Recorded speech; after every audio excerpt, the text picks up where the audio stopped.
My identity card is Catholic. I never practice my. Yeah, it's just like a symbolism. But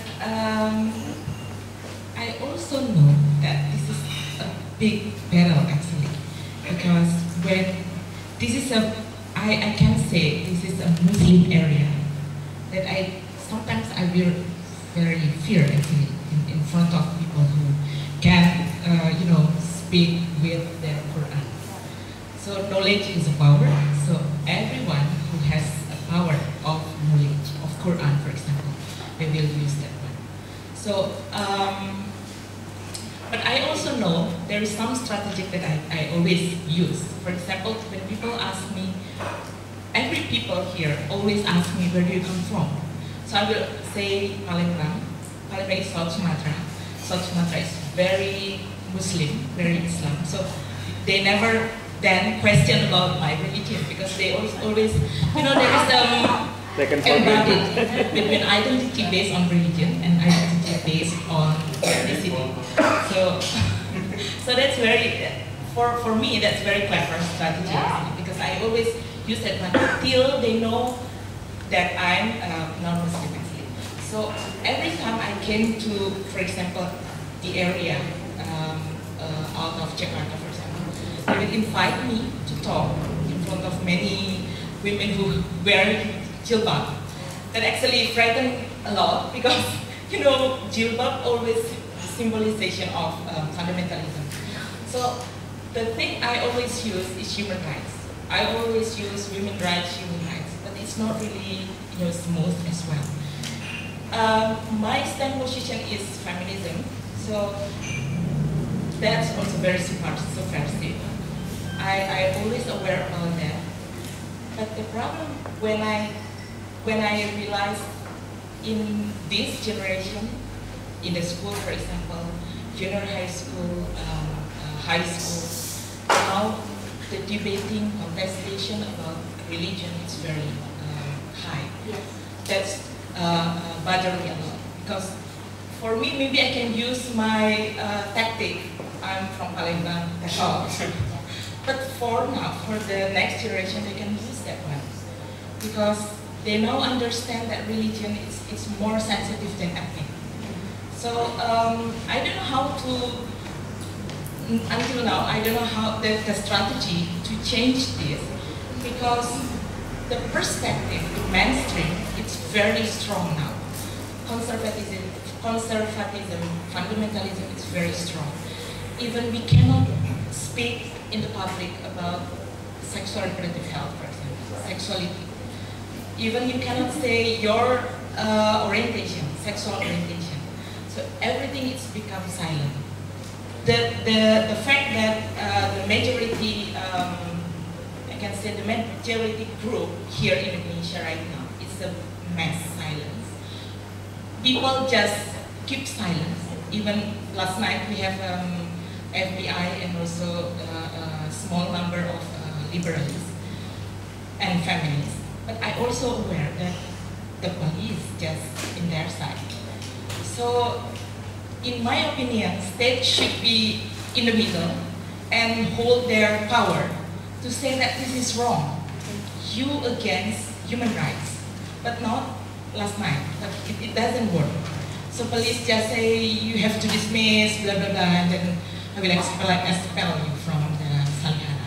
So maybe we can raise up international solidarity about this issue, not because our generation, but next generation. We can actually struggle with all of this issue, but I'm thinking about next generation. How do they deal? Because since the first step, since the beginning, teacher, even parents always promote about when you see your Catholic or your non-Muslim, you will not shake your hand because it's haram.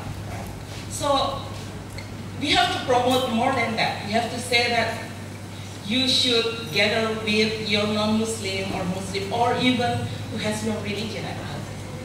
So that's the context of Indonesia. And let me tell you something.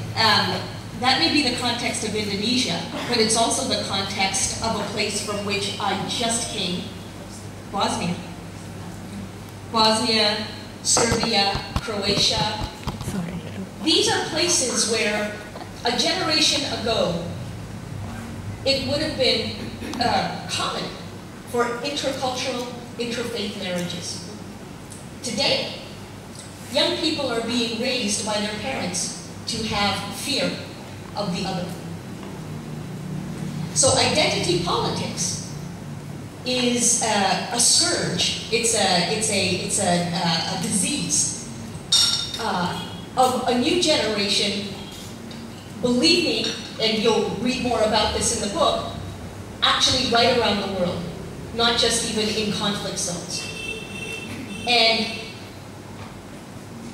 the key is, first of all, you've nailed it when you said that, you know, we've got to be raising young people with at least competing messages, if not totally different messages than what they're getting right now.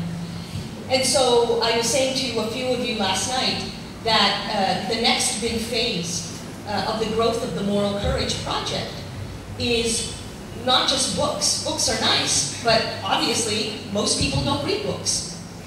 The next big phase is multimedia, where we will be creating video, 2 to 3 minutes each, profiling a morally courageous individual somewhere in the world who is changing his or her family even, let alone community, to show young people who do watch video that if an ordinary person, quote unquote, ordinary person like this can do this, why can't you? I believe that the new technologies to which we are privileged by virtue of being able even to meet like this, that the new technologies give us access to new ways of educating people where we don't need the classroom. This coming from a professor at NYU, don't tell them I said it, but where we don't need the classroom. We don't need institutions.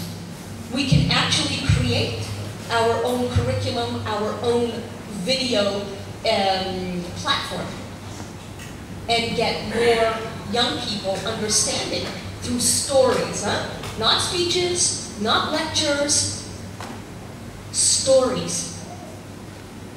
Get them understanding the kinds of messages that you believe, you know, they are not getting right now. Use the technologies of today. Screw the institutions. To hell with the establishment.